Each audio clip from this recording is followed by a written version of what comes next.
So, hello everyone. Today we will discuss one more topic PRI, Panchayati Raj Institution, Democratic Decentralization. So, student, in this session we will discuss about Panchayati Raj.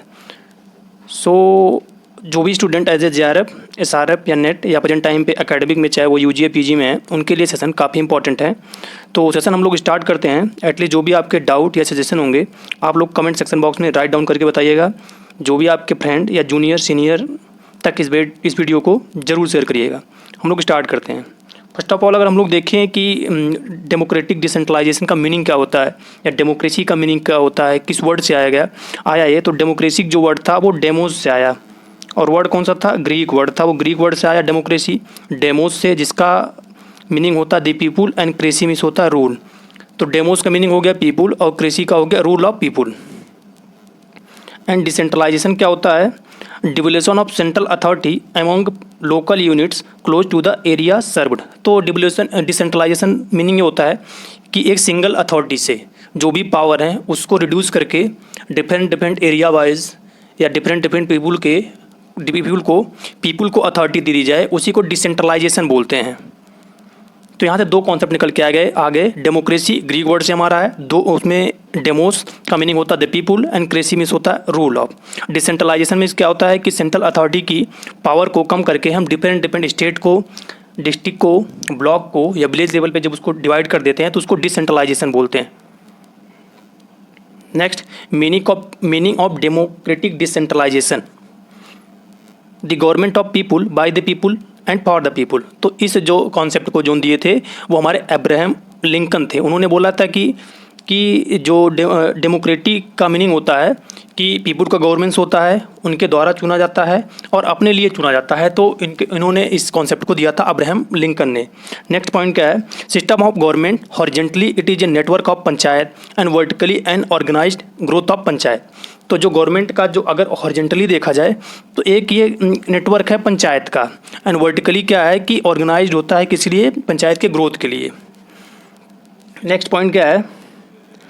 Rule of majority and consultation. तो यहाँ पे जो rule किए जाते हैं वो majority के साथ, मतलब सबके साथ डिस्कस करके और कंसल्ट करके।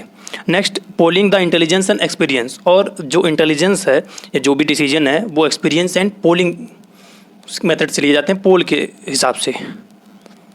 नेक्स्ट, एक गांधी जी ने कॉन्सेप्ट दिया था कि unless panchayat were vested with adequate powers villager can not have real swaraj. तो मतलब बहुत कम अगर आपके पास पंचायत होगी, आप एडुकेट पावर नहीं देंगे विलेजर्स को, तो अगर सोचा जाए कि एक रियल स्वराज बन जाए या डेमोक्रेटिक कंट्री बन जाए तो ये असंभव है।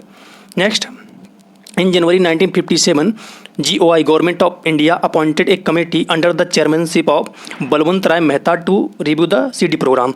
तो अगर पंचायती राज का फॉरनर प्रोग्राम बोला जाए तो CD था, कम्युनिटी डेवलपमेंट प्रोग्राम था, जो 2 अक्टूबर 1952 को स्टार्ट हुआ था।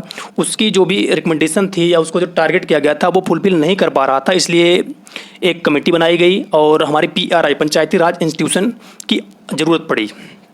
तो कमेटी के अगर हेड कभी कभी डायरेक्ट एग्जाम में पूछा जाता है तो बलवंत राय मेहता थी कमेटी जिसने सजेस्ट किया पंचायती राज को।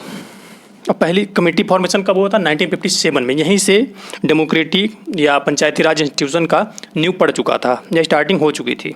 नेक्स्ट पॉइंट क्या है? Committee recommended at 3 tier system of local government. तो बलवंत राय मेहता ने 3 टीयर सिस्टम दिया था, जो डिस्ट्रिक्ट लेवल पे वर्क करेगा, ब्लॉक लेवल पे वर्क करेगा एंड विलेज लेवल पे वर्क किया था। और इसी को 1976 में अशोक मेहता कमेटी थी, उन्होंने 2 टीयर सिस्टम दिया था। उन्होंने क्या दिया था? एक स्टेट लेवल था, एक उनके अकॉर्डिंग मंडल था। And launch the Panchayati Raj by Jawaharlal Nehru. और पंचायती राज को लॉन्च कौन किए थे? जवाहरलाल नेहरू हमारे फर्स्ट प्रेसिडेंट थे, उस समय उन्होंने इसको लॉन्च किया था। Difference between CD programme and Panchayati Raj institution. अगर मेजर डिफरेंस देखा जाए CD एंड PRI में, तो CD क्या है? CDP relies entirely on persuasion work with ad hoc groups through their natural leaders.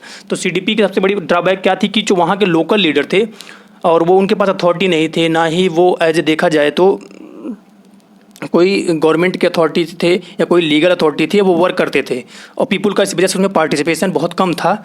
ये सबसे बड़ा इसका ड्रॉबैक था। एंड पंचायती राज में क्या था, while PRI function on the basis of legal compulsion, तो ये जो है ये लीगल कंपल्सन है।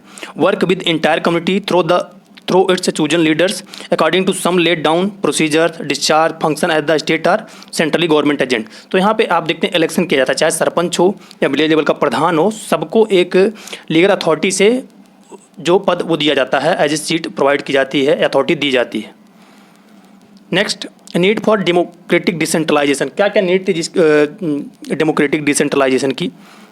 पहला क्या है, after independence Indian administration was described as democracy at the top and dictatorship at the bottom. तो डिपेंडेंस के पास से जो डेमोक्रेसी है उसको टॉप पे रखा गया और डिक्टेटरशिप था उसको बॉटम पे रखा गया। People were not associated with the administration in the lower tyres from the district downward. तो जो पीपुल का था उनका पार्टिसिपेशन डिस्ट्रिक्ट से लेवल, जैसे विलेज लेवल पे, ब्लॉक लेवल पे कम पार्टिसिपेशन था, ये एक नीड थी।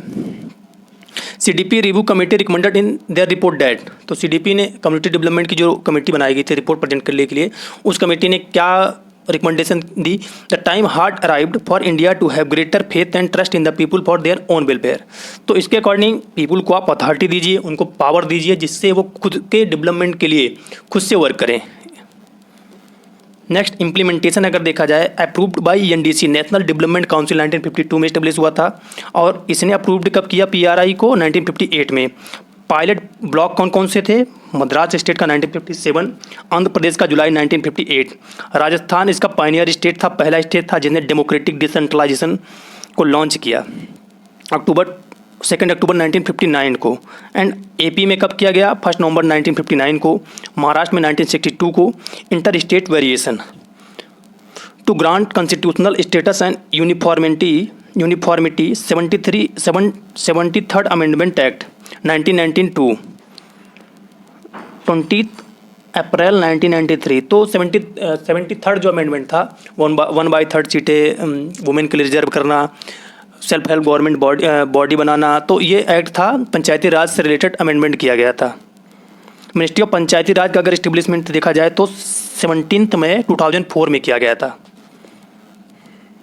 Next, constitution 73rd amendment act 1992, इसके क्या क्या था फीचर थे? पहला क्या कि इस्टेब्लिशमेंट ऑफ ग्राम सभा का इस्टेब्लिशमेंट करना, establishment of 3 tyre middle level not in the state have population less than 20 lakh. तो मिडिल लेवल पे अगर स्टेट 20 लाख से कम नीचे है तो भी आपको इस्टेब्लिशमेंट 3 टियर ही करना था। Member selection by indirect election where president decided by the direct election. Ex office member at every level पे। 1/3 reservation for women, reservation to SC ST in proportion to their population. Term इसका 5 year का total कार्यकाल रखा गया working. State finance commission government financial authority, state election commission to conduct election, representatives and official training. तो ये इसके feature थे। सबसे बड़ा इसमें फीचर जो एग्जाम में पूछा जाता है, 1/3 सीटें रिजर्वेशन वुमेन के लिए किया गया यहाँ से। 5 ईयर का यहाँ से आया कि 5 साल के लिए इसका वैलिड होगा और इस्टेब्लिशमेंट ऑफ ग्राम सभा का यहीं से किया गया। Next, finding of survey conducted before enforcement of 73rd amendment. क्या क्या उसमें फाइंडिंग थी? Out of the chairperson of panchayat 20% big farmer उसमें रखे गए, 77% अपर क्लास के थे, ओनली 7% SC एंड 15% ST थे। तो ये उसके पहले की थी ये सिचुएशन। 3% सिर्फ वुमेन थी जिसमें 41% SC थी, 30% ग्रेजुएट थे, 25% प्राइमरी लेवल के थे और 7% इलिटरेट पर्सन थे। एक्सट्रीमली पुअर डेलिब्रेशन इन पंचायत लोअल मीटिंग, बहुत कम लो लेवल की मीटिंग होती थी या बहुत कम मीटिंगें होती थी। During 12 month of survey 19% sample panchayat did not conduct meeting even once. मतलब अगर 12 मंथ का सर्वे देखा जाए तो 39% जो पंचायत थी वो एक बार भी मीटिंग कंडक्ट नहीं कर रही थी। Women entrance in panchayat due to persuasion of family community और पॉलिटिकल पार्टी। तो जो महिलाओं का पार्टिसिपेशन था वो फैमिली के दबाव के कारण या कम्युनिटी के या पॉलिटिकल पार्टी के कारण वो बहुत लो था। However women show greater maturity in outlook, enthusiasm, consciousness of their role and responsibility. और इसको यहीं से एनालिसिस किया गया कि महिलाओं को कैसे उनके अधिकारों के बारे में किया जाए, उन एंथुसिज्म को कैसे किया है, कॉन्शियसनेस उनके रोल को, उनकी रिस्पॉन्सिबिलिटी को उनको कैसे फेल्ट करवाया जाए। Next, after enforcement of 73rd Amendment, it is hoped that PRI will emerge more strong and dynamic. और 73 अमेंडमेंट जब किया गया उसके बाद ये फील्ड किया गया कि जो PRI है वो और स्ट्रॉन्ग और डायनेमिक हो गया. However, success will depend on extent transfer of rural development function and devolution of financial and administrative power. तो अगर देखा जाए तो जो सक्सेस किस पे डिपेंड है, जब आप टेक्नोलॉजी को या अथॉरिटी को ट्रांसफ़र करेंगे सिंगल अथॉरिटी से सबके हाथों में और उसको फाइनेंशियल सपोर्ट मिलेगा, एडमिनिस्ट्रेटिव सपोर्ट मिलेगा, तभी ये संभव है. 3 टायर सिस्टम. तो पहला विलेज लेवल पे वर्क कौन करता है? ग्रास रूट लेवल पे विलेज पंचायत. ये डायरेक्टली एग्जाम में पूछा जाता है. विलेज लेवल पे कौन वर्क करता है? ग्राम पंचायत और विलेज. ब्लॉक लेवल पे जिसको मिडिल लेवल पे वर्क करता है उसको पंचायत समिति से बोला जाता है. एंड थर्ड लेवल पे एपेक्स बॉडी कौन सी है? जिला परिषद. ये डायरेक्टली एग्जाम में पूछे जाते हैं. Next, recommendation of committee. First क्या है? New body were to have wide power and educate finance, administrative decentralization for effective execution, administrative system under control of elected bodies. ये इसकी रिकमेंडेशन थी कमेटी की, 3 टियर कमेटी की.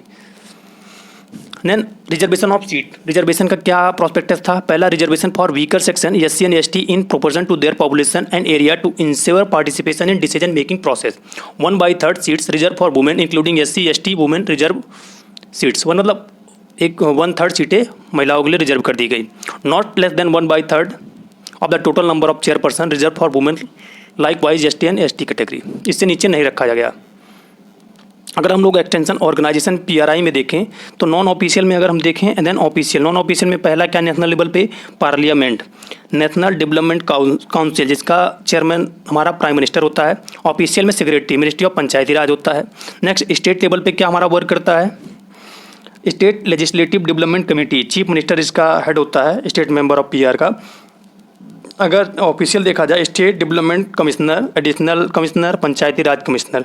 Next, district level पे chairman Zila Parishad non official होता है. Official में secretary होते हैं CEO, collector, deputy commissioner. Block level पे क्या होता है? Chairman panchayat samiti. Non official official panchayat union commissioner और BDO. नेक्स्ट, विलेज लेवल पे president village panchayat and village development officer, official BDO जिसको बोलते हैं. तो ये एक्सटेंशन ऑर्गेनाइजेशन सिस्टम है PRI में. नेक्स्ट, ग्राम और village panchayat. Gram sabha consist of all adult member registered as voters. तो ग्राम सभा का 73 अमेंडमेंट एक्ट से इसको लाया गया. तो इसमें ये क्या था कि जो भी एडल्ट हैं 18 को एज क्रॉस कर चुके हैं उनको वोटर ID या वोट देने का अथॉरिटी दिया गया, अधिकार दिया गया. It provide effective people's participation. इससे क्या है कि पीपुल का एक इंटरेस्ट और इफेक्टिव पार्टिसिपेशन उसका होने लगा. It considered as the only means of direct democracy where all important decisions to have be arrived. Also serve to purpose of training ground, especially the younger generation. ग्राम सभा है to meet at least 3 in a year. तो मतलब ग्राम सभा को 3 साल में कम से कम एक ओवरऑल सबको मीटिंग करनी थी. तो जो भी अथॉरिटी थी वो प्रेसिडेंट से लिए जाते थे. सो स्टूडेंट, आई होप ये सेशन आपके लिए हेल्पफुल होगा. जो भी स्टूडेंट कनेक्टेड थे प्लीज़ आप सेशन को अपने जूनियर, सीनियर या बैचमेट तक जरूर शेयर करिएगा. जो भी आपके डाउट या सजेशन होंगे कमेंट सेक्शन बॉक्स में राइट डाउन करिएगा. सेशन में एंड करता हूँ. Thank you for listening.